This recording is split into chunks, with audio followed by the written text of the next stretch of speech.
குந்தவையும் வானதியும் ஆனைமங்கலத்தில் இருக்கிற சோழ மாளிகைக்கு வந்து சேர்றாங்க. அதே சமயத்துல சூடாமணி விகாரத்தில் இருந்த இளவரசர் பொன்னியின் செல்வனுக்கு உடம்பு நல்லா குணமாயிருது. பொன்னியின் செல்வன் பெரிய பிக்ஷு கிட்ட தாங்க எப்படி வந்து சேர்ந்தேன், தன்னை யார் கொண்டு வந்து சேர்த்தாங்கன்னு எல்லா விவரங்களையும் கேட்டு தெரிஞ்சுக்கிறான். அப்போ இன்னொரு பிக்ஷு வந்து பொன்னியின் செல்வரை கூட்டிட்டு போறதுக்காக கால்வாயில படகு வந்து நிக்குது அப்படின்னு சொல்றாரு. அந்த படகுல சேந்தன் அமுதனும் பூங்குழலியும் வந்திருந்தாங்க. இளவரசரும் அவங்களோட கிளம்புறாரு. அப்புறம் இளவரசர் இளைய பிராட்டியை சந்திச்சு பேசுறாரு. இதெல்லாம் தான் முந்தின பகுதியில் கேட்டீங்க. தொடர்ச்சிய இந்த பகுதியில் கேட்க போறீங்க.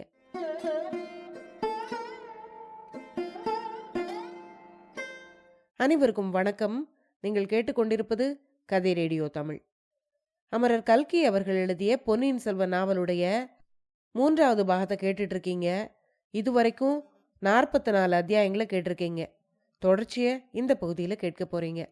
கதை ஆரம்பிக்கிறதுக்கு முன்னால சேனலுக்கு வந்திருக்கிற எல்லாருக்கும் என்னுடைய அன்பான வரவேற்புகள். இப்ப வாங்க கதைக்குள்ள போகலாம். அத்தியாயம் 45. வானதிக்கு அபாயம். அக்கா, 5 வயதில் நான் காவேரி வெள்ளத்தில் மூழ்கியது நினைவிருக்கிறதா? காவேரி தாய் என்னை எடுத்து காப்பாற்றி படகிலே விட்டுவிட்டு மறைந்ததும் நினைவிருக்கிறதா என்று அருள்மொழிவர்மன் கேட்டான். இது என்ன கேள்வி தம்பி? அதை எப்படி நான் மறக்க முடியும்? பொன்னியின் செல்வன் என்று உன்னை அழைத்து வருவதே அந்த சம்பவத்தின் காரணமாகத்தானே என்றாள் குந்தவை. என்னை காப்பாற்றிய காவேரி தாயை இலங்கையில் நான் கண்டேனக்கா. என்ன பேசாமல் இருக்கிறாய்? உனக்கு ஆச்சரியமா இல்லையா என்று கேட்டார் இளவரசர். ஆச்சரியமில்லை தம்பி, ஆனால் ஆர்வம் நிறைய இருக்கிறது. அவளை பற்றி எல்லா விவரங்களையும் சொல் என்றாள் குந்தவை.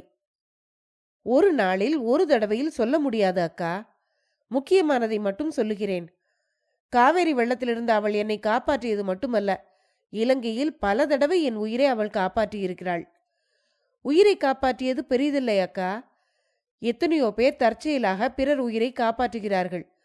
ஆனால் அவள் என்னிடத்தில் வைத்திருக்கும் அன்பு இருக்கிறதே, அதற்கு இந்த 14 உலகங்களும் இணையாகாது. ஏன், நீ என்மேல் வைத்துள்ள அன்பை கூட அடுத்தபடியாகத்தான் சொல்ல வேண்டும் என்று இளவரசன் கூறியதும், அப்படி சொல்வதற்கு நீ தயங்க வேண்டாம். உன்னிடம் என்னுடைய அன்பு ஒன்றும் அவ்வளவு உயர்ந்ததல்ல. அது சுயநலம் கலந்தது. உண்மையை சொல்கிறேன் தம்பி. எனக்கு இந்த சோழ சாம்ராஜ்யத்தின் மேன்மைதான் முதன்மையானது. அதற்கு நீ பயன்படுவாய் என்றுதான் உன் பேரில் நான் அன்பு வைத்திருக்கிறேன். அந்த நோக்கத்துக்கு நீ தடையாயிருப்பாய் என்று தெரிந்தால் என்னுடைய அன்பு வெறுப்பாக மாறினாலும் மாறிவிடும். ஆனால் அந்த ஊமை செவிட்டு பெண்ணின் அன்பு அத்தகையதல்ல. நம்முடைய தந்தையிடம் 20 வருஷங்களுக்கு மேலாக அவளுடைய உள்ளத்தில் பொங்கி ததும்பிக் கொண்டிருந்த அத்தனை அன்பையும் உன் பேரிலே அவள் சொரிந்திருக்கிறாள். அதற்கு 14 உலகமும் இணையில்லைதான் என்றாள் குந்தவை. அது உனக்கு எப்படி தெரிந்தது அக்கா என்று தம்பி கேட்டதும், எதை சொல்கிறாய் தம்பி என்று கேட்டாள் குந்தவை. அவள் நம்முடைய பெரிய தாயார் என்பது உனக்கு எப்படி தெரிந்தது என்றான் இளவரசன். தந்தை சொன்னதிலிருந்தும் வந்தியத்தேவர் சொன்னதிலிருந்தும் ஊகித்து கொண்டேன் தம்பி. என்னுடைய பிராயத்தில் அப்பா என்னை போல் இருப்பாரா என்று கேட்டான் இளவரசன். இல்லை தம்பி, இல்லை. உன்னுடைய பிராயத்தில் நம் தந்தை மன்மதனை தோற்கடிக்கும் அழகுடன் விளங்கினார். நம்முடைய சோழ குலம் வீரத்துக்கு பெயர் போனதே தவிர அழகுக்கு பெயர் போனதல்ல. நம்முடைய பாட்டனார் அரிஞ்சயத்தேவர் அழகில் நிகரற்ற வைதும்பராயன் குலத்தில் பிறந்த கல்யாணியை மணந்தார். தற்சமயம் இத்தனை வயதான பிறகும் கல்யாணி பாட்டி எவ்வளவு அழகாயிருக்கிறாள் என்பதை நீயே பார்த்திருக்கிறாய். அதனால் நமது தந்தையும் அவ்வளவு அழகுடன் இருந்தார். சுந்தர சோழர் என்ற பட்டப்பெயரும் பெற்றார். நாம் நம்முடைய தாயாரை கொண்டு பிறந்திருக்கிறோம். திருக்கோவலூர் மலையமான் வம்சத்தில் பிறந்தவர்கள் அழகை வெறுப்பவர்கள், அழகு வீரத்துக்கு எதிரி என்று நினைப்பவர்கள் என்று குந்தவை கூறிக்கொண்டிருக்கும் போதே, அழகுக்கும் வீரத்துக்கும் என்ன சம்பந்தம் உண்டோ என்னவோ எனக்கு தெரியாது. ஆனால் அழகுக்கும் அன்புக்கும் சம்பந்தமில்லை என்பதை நான் அறிவேன். இல்லாவிடில் இளவரசர் இப்படி கூறிக்கொண்டிருக்கும் போதே, இல்லாவிடில் இந்த பெண் வானதி எதற்காக உன்னை தூண்மறைவிலிருந்து கண்கொட்டாமல் பார்த்து கொண்டிருக்கிறாள்? அதோ அந்த படகில் சேந்தன் அமுதன் பூங்குழலியை ஏன் கண்கொட்டாமல் பார்த்து பரவசமடைந்து கொண்டிருக்கிறான் என்று கேட்டாள் குந்தவை. இளவரசன் புன்னகை புரிந்து, அக்கா, நீ எதிலிருந்து எதற்கோ போய்விட்டாய். என்னுடைய பெரியம்மா என்மேல் வைத்துள்ள அன்பை குறித்து நான் சொன்னேன். அது போனால் போகட்டும். இந்த உலகில் ஒருவரைப் போல் இன்னொருவர் தத்ரூபமாக இருப்பதென்பது சாத்தியமா அக்கா என்று கேட்டான். ஏன் சாத்தியமில்லை? இரட்டை பிள்ளைகளாயிருந்தால் அது சாத்தியம். அல்லது தாயும் மகளும் ஒரே பிராயத்தில் ஒரே மாதிரி இருப்பது சாத்தியம்தான். இது தவிர அபூர்வமாக சில சமயம் சம்பந்தமே இல்லாதவர்களும் ஒரே மாதிரி இருப்பதும் உண்டு என்றாள் குந்தவை. பழுவூர் இளையராணியையும் இலங்கையில் நான் பார்த்த நம் பெரியம்மாவையும் ஒரே மாதிரி இருப்பதாக வந்தியத்தேவர் சொல்வது உண்மையாயிருக்க முடியுமா? நந்தினி சிறு பெண்ணாய் இருந்தபோதுதான் நான் பார்த்திருக்கிறேன். பழுவூர் இளையராணியான பிறகு நான் பார்த்ததில்லை. உனக்கு என்ன தோன்றுகிறது என்று கேட்டான் இளவரசன். நான் பழுவூர் ராணியை பார்த்திருக்கிறேனே தவிர நம் பெரியம்மாவை பார்த்ததில்லை. ஆனால் வந்தியத்தேவர் கூறியது உண்மையாகத்தான் இருக்க வேண்டும். இதை நம் தந்தை கூறிய வரலாற்றிலிருந்தும் அதை தெரிந்து கொண்டேன் தம்பி என்றாள் குந்தவை. தந்தையே உன்னிடம் கூறினாரா? என்ன கூறினார்? எப்போது கூறினார் என்று கேட்டான் பொன்னியின் செல்வன். சில நாட்களுக்கு முன்பு நானும் வானதியும் தஞ்சைக்கு போயிருந்தோம். அப்போது தன்னுடைய இளம் பிராயத்தில் நடந்த சம்பவத்தை பற்றி தந்தை கூறினார். இலங்கைக்கு அருகில் உள்ள ஒரு தீவில் தான் தனியாக ஒதுக்கப்பட்டதையும் அத்தீவில் ஒரு ஊமை பெண் தன்னிடம் காட்டிய அன்பை பற்றியும் கூறினார். பராந்தகர் அனுப்பிய ஆட்கள் தம்மை அத்தீவில் கண்டுபிடித்து அழைத்து வந்ததை பற்றியும் சொன்னார். தனக்கு இளவரசு பட்டம் சூட்டிய அன்று அரண்மனையின் வாசலில் நின்ற கூட்டத்தில் அவளை பார்த்தாராம். அடுத்த கணம் அவள் மறைந்து போனாளாம். அவளை தேடி அழைத்து வர முதல் மந்திரி அனிருத்தரையே அனுப்பினாராம். ஆனால் அந்த பெண் கலங்கரை விளக்கத்தின் உச்சியிலிருந்து கடலில் குதித்து இறந்து விட்டாள் என்று அனிருத்தர் வந்து கூறினாராம். இச்சம்பவம் நம் தந்தையின் உள்ளத்தில் 24 வருஷங்களாக இருந்து அல்லும் பகலும் வேதனை அளித்துக் கொண்டிருக்கிறது என்பதை நான் அவருடைய பேச்சின் மூலம் அறிந்தேன். அவள் இறந்து விட்டதாகவே தந்தை நினைத்து கொண்டிருக்கிறார். தம்மால் தமது குற்றத்தால் அவள் மனம் புண்பட்டு உயிரை விட்டுவிட்டதாகவே எண்ணிக்கொண்டிருக்கிறார். தம்பி, சோழ சாம்ராஜ்யத்தை பற்றி நம் மனக்கோட்டையெல்லாம் ஒரு பக்கம் இருக்கட்டும். நீயும் நானுமாக முயன்று நம் தந்தைக்கு செய்ய வேண்டிய கடமை ஒன்று இருக்கிறது. நீ எப்படியாவது இலங்கையிலிருந்து அந்த மாதரசியை தஞ்சைக்கு அழைத்து வர வேண்டும். தந்தையிடம் அவள் இறந்து விடவில்லை, உயிரோடு இருக்கிறாள் என்பதை நேரில் நிரூபித்து காட்ட வேண்டும். இல்லாவிட்டால் நம் தந்தைக்கு இந்த ஜென்மத்திலும் மனசாந்தி இல்லை, மறுஜென்மத்திலும் அவருக்கு நிம்மதி இருக்க முடியாது என்றாள் குந்தவை. அக்கா, அந்த பெண்ணரசி இலங்கை தீவின் காடுகளில் சுற்றித் திரிந்து கொண்டிருப்பதை பார்க்க எனக்கு நெஞ்சே வெடித்துவிடும் போல் இருக்கிறது. அவளை எப்படியாவது அழைத்து வந்து தந்தையிடம் சேர்ப்பிக்க வேண்டும் என்ற ஆர்வமும் உண்டாகிறது. ஆனால் நம் தந்தை அதை விரும்புவார் என்று நினைக்கிறாயா அக்கா என்று கேட்டான் இளவரசன். தந்தை விரும்பினாலும் சரி, விரும்பாவிட்டாலும் சரி, நம்முடைய கடமை அது தம்பி. இறந்து போனவளின் ஆவி வந்து அவரை துன்புறுத்துவதாக எண்ணி இரவு நேரங்களில் நம் தந்தை அலறுகிறார். அதனாலேயே அவருடைய உடம்பும் குணமடைவதில்லை என்றாள் குந்தவை. இது எப்படி உனக்கு தெரிந்தது அக்கா? இதையும் தந்தை சொன்னாரா என்று கேட்டான் இளவரசன். தந்தையும் சொன்னார், என் தோழி வானதியும் சொன்னாள். வானதி சொன்னாளா? அவளுக்கும் இதற்கும் என்ன சம்பந்தம் அக்கா? நீ அவளிடம் இதை பற்றி சொன்னாயா என்ன என்று கேட்டான் இளவரசன். இல்லை இல்லை, தஞ்சை அரண்மனையில் ஒரு நாள் இரவு நிகழ்ந்ததை அவளுடைய வாய்மொழியாகவே சொல்கிறேன். இருந்தாலும் நீ ரொம்ப பொல்லாதவன் தம்பி. சோழர் குலத்தின் பண்பாட்டையே மறந்துவிட்டாய். கொடும்பாளூர் இளவரசியிடம் ஒரு வார்த்தை பேசக்கூட இல்லை. சௌக்கியமாக இருக்கிறாயா என்று கேட்கக்கூட இல்லை. மகாவீரரான சிறிய வேளாரின் புதல்விக்கு நீ செய்யும் மரியாதை இதுதானா? அழகா இருக்கிறது என்றாள் குந்தவை. அக்கா, வானதியை கவனித்துக் கொள்ள நீ இருக்கும்போது எனக்கு கவலை என்ன? சௌக்கியமா என்று நான் ஏன் விசாரிக்க வேண்டும் என்றான் இளவரசன். சரி, வாயை மூடிக்கொண்டிரு. வானதி, நீ இங்கே வா. உன்னை இளவரசன் நன்றாக பார்க்க வேண்டுமாம் என்றாள் குந்தவை. வானதி அருகில் வந்தாள். இளவரசனை பார்த்தும் பார்க்காமலும் நின்று கொண்டு, அக்கா, எதற்காக கற்பனை செய்து கூறுகிறீர்கள்? தங்கள் தம்பி என்னை பார்க்க விரும்பவில்லை. அவருடைய பார்வையெல்லாம் அதோ ஓடையில் இருக்கிற ஓடத்தின் மேலேயே இருக்கிறது. அவசரமாக திரும்பி போக வேண்டும் போலிருக்கிறதே என்று பட்டு போன்ற மிருதுவான குரலில் கூறினாள். ஓடத்தில் இருக்கிற பூங்குழலியை நினைத்து கொண்டுதான் அவள் அப்படி குறிப்பிட்டாள் போலிருக்கிறது. அதை கேட்ட இளவரசன் நகைத்து கொண்டே, அக்கா, உன் தோழிக்கு பேச தெரிகிறதே. நம் குடும்பத்தைச் சேர்ந்த ஊமைகளுடன் இவளும் ஒரு ஊமையோ என்று பயந்து போனேன் என்றான். அக்கா, இவரை பார்த்தாலே எனக்கு பேச வருவதில்லை. எனக்கே நான் ஊமையாய் போய்விட்டேனோ என்று பயம் உண்டாகிறது என்றாள் வானதி. அதை கேட்ட குந்தவை, முன்னையெல்லாம் இவளை சற்று நேரம் சும்மா இருக்கச் சொன்னால் இவளால் முடியவே முடியாது. பேச ஆரம்பித்தால் நிறுத்தவே மாட்டாள். நீ முதலில் எப்போது இலங்கைக்கு போனாயோ அப்போது முதலாக இவளுடைய பேச்சும் குறைந்து விட்டது. தனியாக போய் உட்கார்ந்து கொண்டு எதையோ எண்ணிக்கொண்டிருக்கிறாள். அது போனால் போகட்டும். வானதி, அன்று இரவு தஞ்சை அரண்மனையில் நடந்ததையெல்லாம் இளவரசனுக்கு விவரமாக சொல்லு என்றாள் குந்தவை.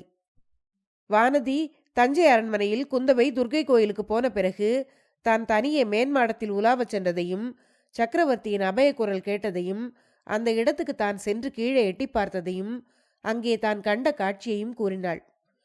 இடையிடையே வானதி இளவரசரின் முகத்தை ஏறிட்டு பார்க்க நேர்ந்த போதெல்லாம் மெய் மறந்து நின்றுவிட்டாள். இளைய பிராட்டி அவளை ஒவ்வொரு தடவையும் தூண்டி பேசும்படி செய்வது அவசியமாயிருந்தது. எல்லாவற்றையும் ஆர்வத்துடன் கேட்டுக்கொண்டிருந்த இளவரசன் கடைசியாக தன் அக்காவை நோக்கி, அக்கா, உன் தோழி ஒரு முக்கியமான சம்பவத்தை விட்டுவிட்டாள் போலிருக்கிறதே. இவ்வளவையும் பார்த்து கேட்ட பிறகு இவள் மூர்ச்சியடைந்து விழுந்திருக்க வேண்டுமே என்றான். அதை கேட்டு குந்தவை சிரித்தாள். வானதி நாணத்துடன் தலை குனிந்து நின்றாள். குந்தவை அவளை அன்பு ததும்பிய கண்களினால் பார்த்து, வானதி, சற்று நேரம் ஓடைக்கரையோடு உலாவி விட்டு வா. நான் சற்று நேரம் முக்கியமான விஷயமாக பொன்னியின் செல்வனுடன் பேச வேண்டும் என்று கூறினாள். ஆகட்டும் அக்கா, உலாவி விட்டு வருகிறேன் என்று சொல்லிக்கொண்டு வானதி துள்ளி குதித்து கொண்டு சென்றாள். அவள் அங்கிருந்து விலகிச் சென்றதும், அக்கா, தந்தையின் புலம்பலின் காரணம் எனக்கு தெரிகிறது. ஆனால் அவர் கண்ட காட்சியை பற்றி உன்னுடைய கருத்து என்ன? அவர் முன்னால் காணப்பட்ட தோற்றம் என்னவாயிருக்கக்கூடும்? அது தந்தையின் மனப்பிரமையாயிருந்தால் உன்னுடைய தோழிக்கும் எப்படி பிரம்மை ஏற்பட்டிருக்கும் என்றான். தந்தை கண்டதும் பிரம்மை இல்லை, வானதி கண்டதும் மாய தோற்றமில்லை. தந்தை முன்னால் நடந்தது ஒரு நள்ளிரவு நாடகம். அதில் முக்கியமான பாத்திரமாக நடித்தவள் பழுவூர் இளையராணி நந்தினி. இதை அப்போதே நான் ஊகித்து தெரிந்து கொண்டேன். வந்தியத்தேவரும் நீயும் சொன்ன விவரங்களுக்கு பிறகு அது உறுதியாயிற்று. அக்கா, அந்த நாடகத்துக்கு காரணம் என்ன? பழுவூர் ராணி எதற்காக அப்படி செய்ய வேண்டும் என்று கேட்டான் இளவரசன். நந்தினிக்கு தன்னுடைய பிறப்பை குறித்த சந்தேகம் உண்டு. சக்கரவர்த்தி தன்னை பார்த்து முன்னொரு தடவை நினைவிழந்ததை அவள் அறிவாள். அதற்கு பிறகு அவள் தந்தை முன்னால் வருவதே இல்லை. இப்படி ஒரு நாடகம் நடத்தினால் ஏதாவது உண்மையை கண்டறியலாம் என்று எண்ணி அவள் செய்திருக்கிறாள். அப்படியானால் அவளுக்கு விஷயம் தெரிந்திருக்குமா அக்கா என்று கேட்டான் இளவரசன். அது எனக்கு தெரியாது. நந்தினியின் உள்ளத்தை அவளை படைத்த பிரம்மதேவனாலும் அறிய முடியாது. பழுவேட்டரையர் அவளிடம் படும் பாட்டை நினைத்தால் எனக்கு பரிதாபமா இருக்கிறது. நந்தினியின் முன்னால் எதிர்ப்பட்ட எல்லா ஆண்களும் அவளுக்கு அக்கணமே அடிமையாகி விடுகிறார்கள். பழுவேட்டரையர், மதுராந்தகர், திருமலையப்பன், கந்தன்மாறன், கடைசியாக பார்த்திபேந்திரன். அவளுடைய அழகுக்கு பயந்து கொண்டு முதல் மந்திரி அனிருத்தர் அவளுடைய பக்கத்திலேயே போவதில்லை.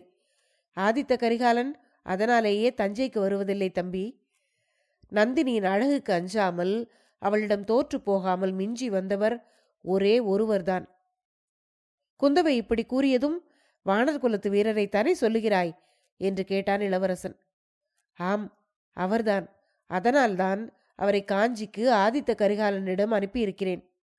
பழுவூர் ராணி கடம்பூர் சம்புவரையர் மாளிகைக்கு வரும்படி நம் தமையனுக்கு செய்தி அனுப்பியிருக்கிறாள். அவர்களுடைய சந்திப்பை தடுப்பதற்காக நான் வந்தியத்தேவரை அனுப்பியிருக்கிறேன். அப்படி சந்தித்தாலும் விபரீதம் ஏதும் நேராமல் பாதுகாப்பதற்கு அனுப்பியிருக்கிறேன். கரிகாலனுக்கு நந்தினி நம் தமக்கை என்று தெரியாது. நந்தினி நம் உறவை கண்டு கொண்டாளா என்பதையும் நான் அறியேன். குந்தவை இப்படி கூறியதும், அவள் நம் தமக்கை என்பது நிச்சயம்தானா அக்கா என்று கேட்டான் இளவரசன். அதில் என்ன சந்தேகம் தம்பி? அதை நான் அறிந்ததிலிருந்து என்னுடைய மனதை அடியோடு மாற்றிக்கொண்டு விட்டேன். நாம் குழந்தைகளாய் இருந்தபோது நந்தினியை நான் வெறுத்தேன், அவமதித்தேன், அவளுடைய அழகை கண்டு பொறாமைப்பட்டேன். நீயும் கரிகாலனும் அவளோடு பேசவும் கூடாது என்று திட்டம் செய்தேன். அவள் பாண்டிய நாட்டுக்கு போன பிறகும் அவளிடம் நான் கொண்டிருந்த அசூயையும் வெறுப்பும் அப்படியே இருந்தன. பெரிய பழுவேட்டரையரை மனம் செய்து கொண்டு திரும்பி வந்த பிறகு எத்தனையோ தடவை அவளை பரிகசித்து அவமானப்படுத்தினேன். அதற்கெல்லாம் நான் பிராயச்சித்தம் செய்து கொள்ள தீர்மானித்திருக்கிறேன். அடுத்த தடவை அவளை சந்திக்கும் போது அவளுடைய காலில் விழுந்து என்னுடைய குற்றங்களை எல்லாம் மன்னிக்கும்படி கேட்டுக்கொள்ளப் போகிறேன். அதற்காக என்ன தண்டனை விதித்தாலும் நான் ஏற்றுக்கொள்வேன் என்றாள் குந்தவை. அக்கா, அதை நான் தடுப்பேன். நீ ஒரு குற்றமும் செய்யவில்லை. நீ யாரிடமும் மன்னிப்பு கேட்க வேண்டிய அவசியமும் இல்லை. நீ பழுவூர் இளையராணி நந்தினியை பார்த்து அசூயைப்படவில்லை. அவள்தான் உன்னை பார்த்து பொறாமைப்பட்டாள். அவள்தான் உன்னை வெறுத்தாள் என்றான் இளவரசன். தம்பி, இலங்கையில் பைத்தியக்காரியைப் போல் திரியும் நம் பெரியம்மாவை நினைத்து நீ நெஞ்சம் குமுறுவதாக சொன்னாய். அரண்மனையில் சகல சுகபோகங்களுடன் வாழ்ந்திருக்க வேண்டிய நந்தினி எப்படியெல்லாம் வாழ்க்கையில் கஷ்டப்பட்டாள் என்பதை நினைக்கும்போது என்னுடைய இதயம் பிளந்து போகும் போல் இருக்கிறது. யாரோ எப்போதோ செய்த தவறுகளின் காரணமாக எனக்கு முன் பிறந்த தமக்கை இந்த கிழவர் பழுவேட்டரையரை மணக்க நேர்ந்துவிட்டது. குந்தவை இப்படி கூறியதும், அக்கா, இதெல்லாம் எப்படி நடந்திருக்கும் என்று உனக்கு ஏதாவது தெரிகிறதா? நம் பெரியம்மா இறந்து விட்டதாக தந்தை நினைப்பதற்கு காரணம் என்ன? நந்தினி அனாதையைப் போல எங்கேயோ யார் வீட்டிலோ வளர்ந்து இந்த நிலைமைக்கு வருவதற்கு காரணம் என்ன என்று கேட்டான் இளவரசன். அதை பற்றியெல்லாம் நான் இரவும் பகலும் யோசித்து வருகிறேன். ஆனால் இன்னமும் நிச்சயமாக அதை கண்டுபிடிக்க முடியவில்லை. அந்த ரகசியங்களை அறிந்தவர்கள் இப்போது 2 பேர் நமக்கு தெரிந்தவர்கள் இருக்கிறார்கள். நம்முடைய பாட்டி செம்பியன் மாதேவிக்கு ஏதோ விஷயமும் தெரிந்திருக்கிறது. முதன் மந்திரி அனிருத்தருக்கும் எல்லா விஷயமும் தெரிந்திருக்கும் என்று தோன்றுகிறது. ஆனால் அவர்கள் 2 பேரிடமிருந்தும் நாம் எதுவும் தெரிந்து கொள்ள முடியாது. அனிருத்தருடைய சீடன் ஆழ்வார்க்கடியானுக்கும் இவை ஓரளவேனும் தெரிந்திருக்க வேண்டும். அவன் குருவை மிஞ்சியவன், வாயை திறக்க மாட்டான். தம்பி, அதையெல்லாம் கண்டுபிடிப்பதற்கு இப்போது அவசரமும் இல்லை. நந்தினியினால் நம் குலத்துக்கு விபரீதமான அபாயமும் அபகீர்த்தியும் ஏற்படாமல் தடுப்பதுதான் இப்போது முக்கியம். வந்தியத்தேவர் சொன்னார், பழுவூர் ராணி மீன் சின்னம் பொறித்த மின்னலை போல் ஒளிரும் வாழ்வு ஒன்றை வைத்து பூஜை செய்து கொண்டிருக்கிறாள் என்று. அதை கேட்டதிலிருந்து என்னுடைய நெஞ்சு பதைத்து கொண்டே இருக்கிறது. தான் பிறந்த குலம் சோழகுலம் என்று அறியாமல் பழுவூர் ராணி ஏதாவது செய்துவிடப் போகிறாளே என்று எனக்கு கவலையாயிருக்கிறது. அக்கா, பழுவூர் ராணியிடம் நாமே எல்லாவற்றையும் சொல்லிவிட்டால் என்ன என்று கேட்டான் இளவரசன். சொன்னாலும் என்ன பயன் ஏற்படுமோ தெரியாது. நம்மிடமெல்லாம் அவளுடைய கோபம் அதிகமானாலும் ஆகும். ஆனால் நமது கடமையை நாம் செய்துவிட வேண்டியதுதான். குந்தவை இப்படி கூறியதும், அதற்காக நீ வந்தியத்தேவரை அனுப்பியிருப்பது சரிதான். ஆனால் தந்தையிடமும் இதை பற்றி தெரிவிக்க வேண்டாமா? அவர் எதற்காக உடல் வேதனை போதாதென்று மனவேதனையும் பட்டுக்கொண்டிருக்க வேண்டும்? நாம் உடனே தஞ்சைக்கு புறப்படலாம் அல்லவா என்று கேட்டான் இளவரசன். கூடவே கூடாது தம்பி. இன்னும் 2 நாளில் தஞ்சைக்கு நான் புறப்படுகிறேன். ஆனால் இந்த சூடாமணி விகாரத்தில்தான் நீ இன்னும் சில காலம் இருக்க வேண்டும். நீ இப்போது தஞ்சைக்கு வந்தால் நாடெங்கும் ஒரே குழப்பமாகிவிடும். மக்கள் மதுராந்தகர் மீதும் பழுவேட்டரையர்கள் மீதும் ஒரே கோபமாயிருக்கிறார்கள். உன்னை சிறைப்படுத்தி கொண்டு வர சொன்னதற்காக சக்கரவர்த்தி மீது கூட ஜனங்கள் கோபமாயிருக்கிறார்கள். இப்போது உன்னை கண்டால் மக்களின் உணர்ச்சி வெள்ளம் பொங்கி பெருகும். அதன் விளைவுகள் என்ன ஆகுமோ தெரியாது. உடனே உனக்கு பட்டம் கட்ட வேண்டும் என்று ஜனங்கள் கூச்சல் போட்டாலும் போடுவார்கள். தஞ்சை அரண்மனையையும் கோட்டையையும் முற்றுகை போடுவார்கள். ஏற்கனவே மனம் புண்பட்டிருக்கும் தந்தையின் உள்ளம் மேலும் புண்ணாகும். தம்பி, ராஜ்யத்துக்கு ஆபத்து வந்திருக்கிறது என்று உன்னை நான் வர சொல்லி ஓலை எழுதினேன். அதே காரணத்துக்காக இப்போது நீ திரும்பி இலங்கைக்கு போய்விட்டால் நல்லது என்று நினைக்கிறேன். இல்லை அக்கா, என்னால் முடியாது. அது ஒரு நாளும் நடக்காத காரியம். நம் தந்தையை பார்க்காமல் நான் திரும்பி போக மாட்டேன்.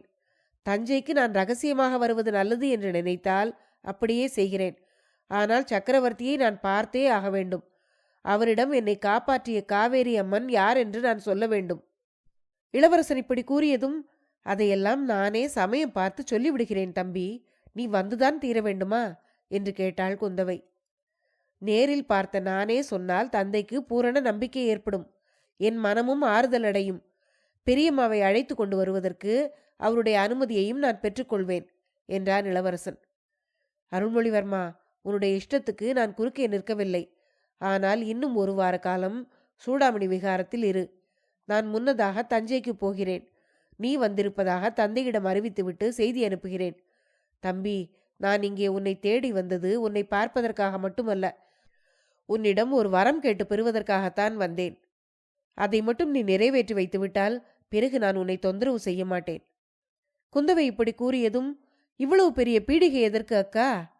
நீ சொல்லுவதை என்றைக்காவது நான் மறுத்திருக்கிறேனா என்று கேட்டான். மறுத்ததில்லை. அந்த நம்பிக்கையோடு தான் இப்போது கேட்கிறேன். ஆதித்த கரிகாலன் கல்யாணம் செய்து கொள்ளவில்லை. கல்யாணம் செய்து கொள்வான் என்றும் தோன்றவில்லை. சுந்தர சோழரின் குலம் உன்னால் தான் விளங்க வேண்டும். என்னுடைய விருப்பத்தை இந்த விஷயத்தில் நீ நிறைவேற்றி வைக்க வேண்டும். குந்தவை இப்படி கூறியதும், உன்னுடைய விருப்பத்தை நிறைவேற்ற நான் சம்மதித்தால் எனக்கு பிரியமான பெண்ணை மணந்து கொள்ள நீ சம்மதம் கொடுப்பாய் அல்லவா என்று கேட்டான் இளவரசன். இது என்ன இப்படி கேட்கிறாய்? 20 ஆண்டுகளாக நம்முடைய விருப்பங்கள் மாறுபட்டதில்லை. இதிலே மட்டும் தனியாக எதற்கு சம்மதம் கேட்கிறாய் என்று கேட்டாள் குந்தவை. அக்கா, அதற்கு காரணம் இருக்கிறது. நான் மணந்து கொள்ளும் பெண் நான் காணும் பகல் கனவுகளை நிறைவேற்றுவதற்கு ஒத்தாசையாயிருக்க வேண்டும் அல்லவா என்று கேட்டான். தம்பி, உன்னுடைய பகல் கனவுகளை ஒரு பெண்ணின் ஒத்தாசையை கொண்டு நிறைவேற்றிக் கொள்ளவா ஆசைப்படுகிறாய் என்று கேட்டாள் குந்தவை. அச்சமயத்தில் ஐயோ அக்கா அக்கா என்ற அபய குரல் கேட்டது. அந்த குரல் வானதியின் குரல்தான். அத்தியாயம் 46. வானதி சிரித்தாள். நந்தி மண்டபத்தில் அமர்ந்து இளவரசனும் குந்தவை தேவியும் பேசிக் கொண்டிருந்த போது, வானதி தூணோரமாக நின்று கேட்டுக்கொண்டிருந்த போது, கால்வாயில் படகில் காத்து கொண்டிருந்த பூங்குழலிக்கும் சேந்தன் அமுதனுக்கும் ஒரு முக்கியமான சம்பாஷணை நடந்து கொண்டிருந்தது. அமுதா, உன்னை நான் ஒன்று கேட்கப் போகிறேன். உண்மையாக பதில் சொல்வாயா என்று கேட்டாள் பூங்குழலி. உண்மையை தவிர என் வாயில் வேறு ஒன்றும் வராது பூங்குழலி. அதனாலேதான் 4 நாளாக நான் யாரையும் பார்க்காமலும் பேசாமலும் இருக்கிறேன் என்றான் அமுதன். நீ இப்படி சொல்லுகிறாய். ஆனால் சிலருக்கு உண்மை என்பதே வாயில் வருவதில்லை. இளவரசருக்கு ஓலை எடுத்துக்கொண்டு இலங்கைக்கு போனானே, அந்த வந்தியத்தேவன் அப்படிப்பட்டவன் என்றாள் பூங்குழலி. ஆனாலும் அவன் ரொம்ப நல்லவன். அவன் யாரையும் கெடுப்பதற்காக பொய் சொன்னதில்லை என்றான் சேந்தன் அமுதன். உன்னை பற்றி அவன் ஒன்று சொன்னான். அது உண்மையா பொய்யா என்று தெரிந்து கொள்ள விரும்புகிறேன் என்றாள் பூங்குழலி.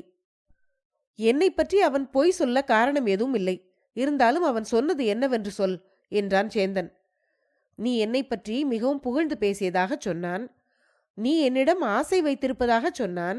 என்னை நீ மணந்து கொள்ள விரும்புவதாகவும் சொன்னான். அட, உண்மையில் அவன் அப்படி சொன்னானா?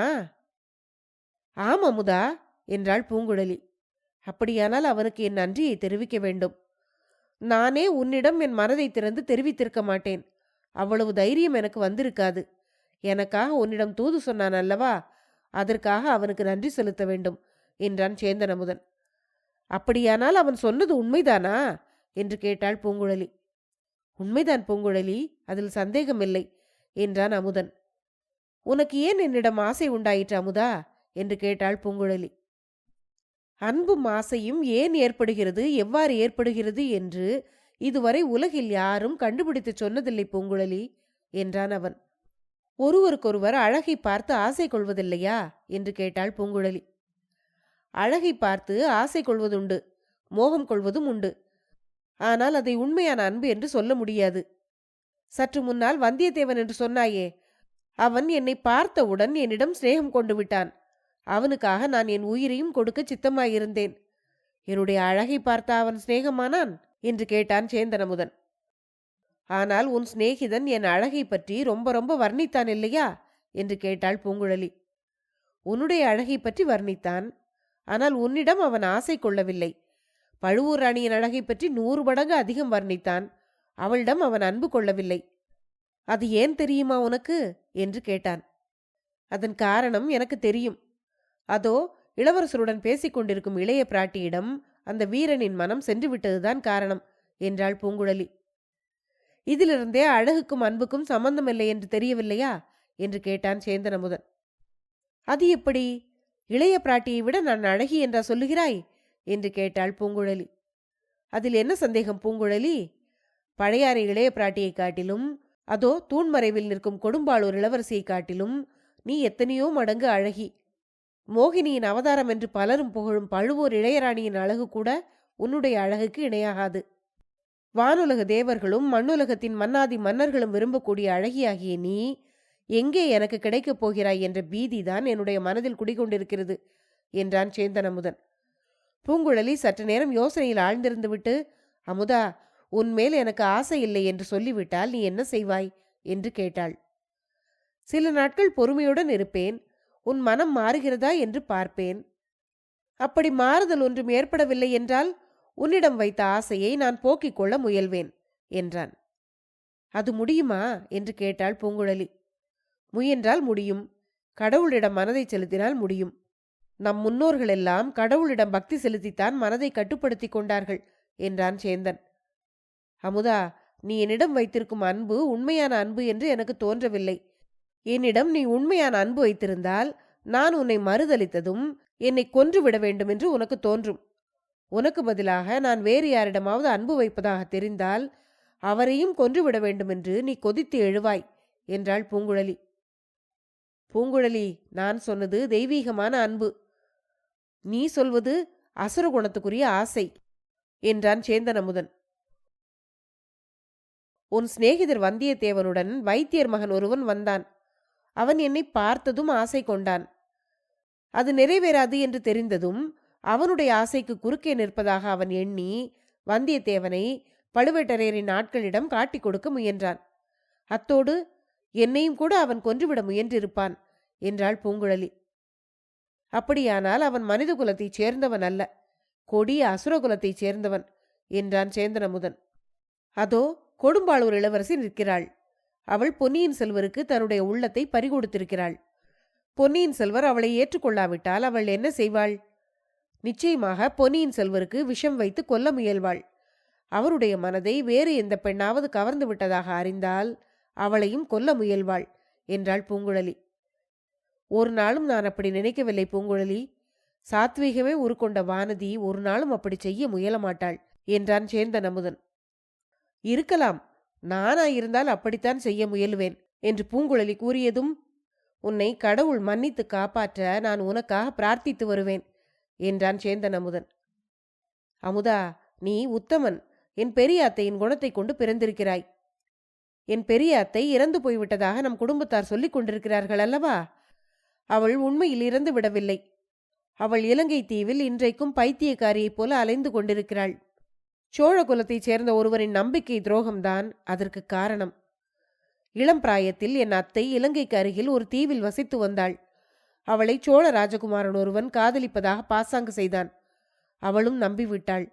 பிறகு அந்த ராஜகுமாரன் இளவரசு பட்டம் சூட்டிக் கொண்டதும் அவளை நிராகரித்து விட்டான். பூங்குழலி, இதெல்லாம் உனக்கு எப்படி தெரிந்தது என்று கேட்டான் சேந்தன் அமுதன். என் ஊமை அத்தையின் சைகை பாசை மூலமாகவே நான் தெரிந்து கொண்டேன். இன்னொன்று சொல்கிறேன் கேள். சில காலத்துக்கு முன்பு பாண்டி நாட்டார் சிலர் இங்கே வந்திருந்தார்கள்.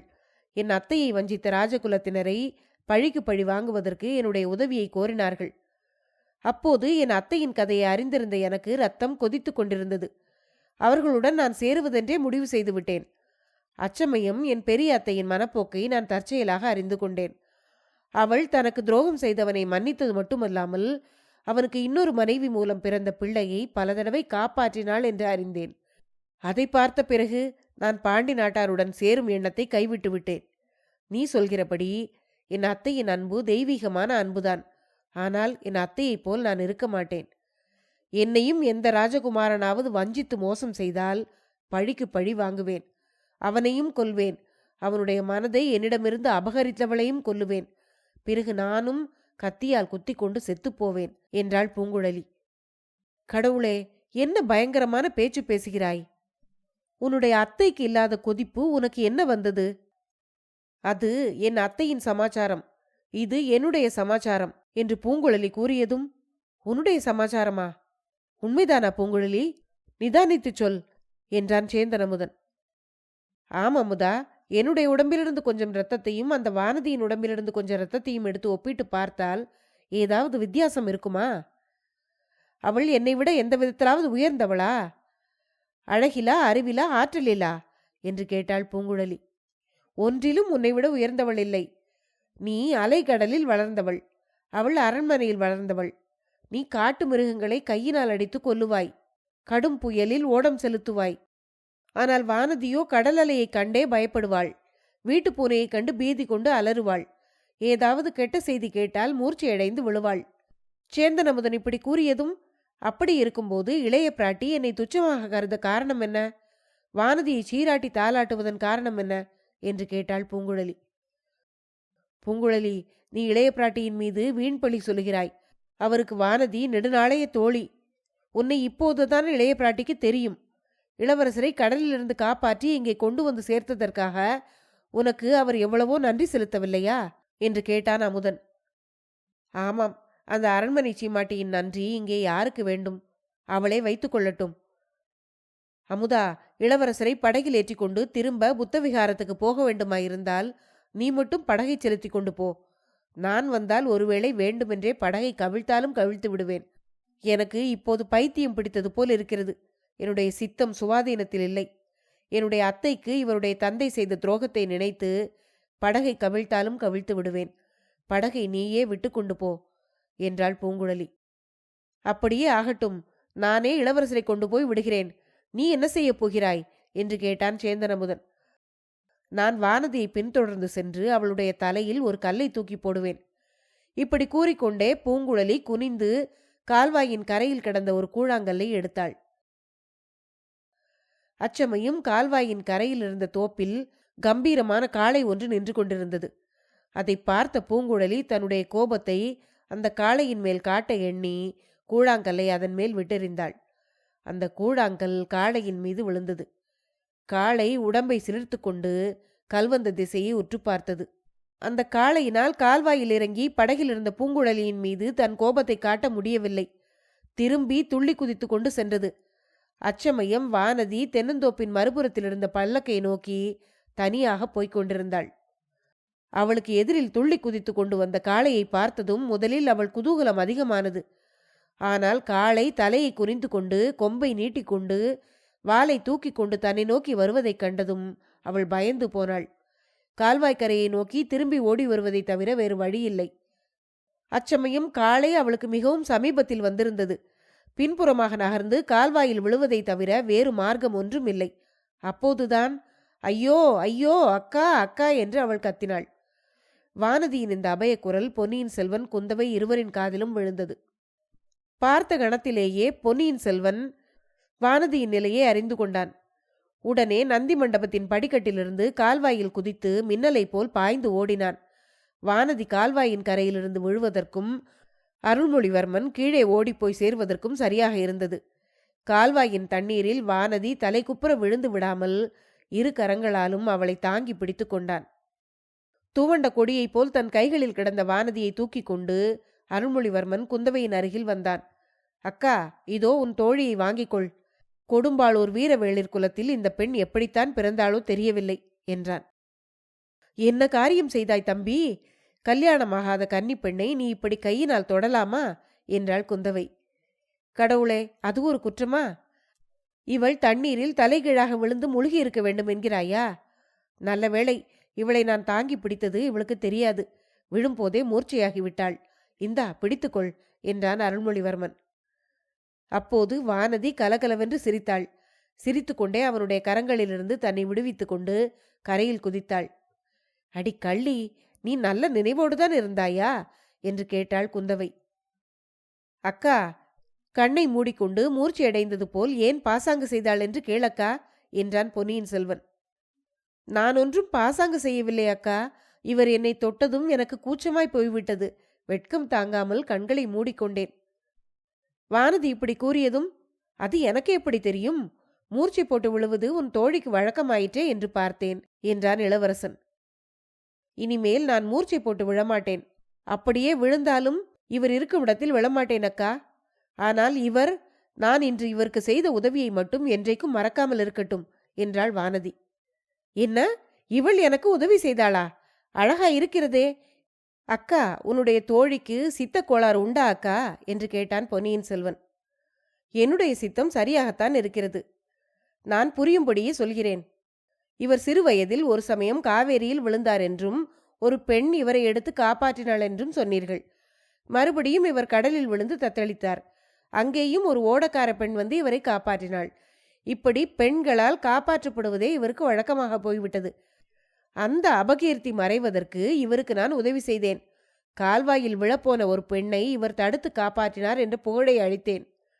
அதற்காக இவர் என்னிடம் நன்றி செலுத்த வேண்டாமா என்று கேட்டுவிட்டு வானதி சிரித்தாள். அதை கேட்ட குந்தவையும் சிரித்தாள். பொன்னியின் செல்வனும் சிரிப்பை அடக்க பார்த்து முடியாமல் குபீர் என்று வாய்விட்டு சிரித்தான். அவர்கள் 3 பேரும் சேர்ந்து சிரித்த சிரிப்பின் ஒலி நந்தி மண்டபத்தை கடந்து வானமுகடு வரையில் சென்று எதிரொலி செய்தது. படகில் இருந்தவர்களின் காதிலும் அந்த சிரிப்பின் ஒலி கேட்டது. அமுதா, அந்த 3 பைத்தியங்களும் சிரிப்பதை கேட்டாயா என்று சொல்லிவிட்டு பூங்குழலியும் சிரித்தாள். அமுதனும் அவளுடன் கூட சிரித்தான். தென்னந்தோப்பில் வாசம் செய்த பறவைகளும் கடல் அலைகளும் கூட கம்பீரமாக சிரித்தன. பொன்னியின் செல்வன் நாவலின் 3வது பாகம் முடிவடைந்தது. அடுத்த பகுதியில் 4வது பாகத்தை ஆரம்பிக்கலாம். நன்றி.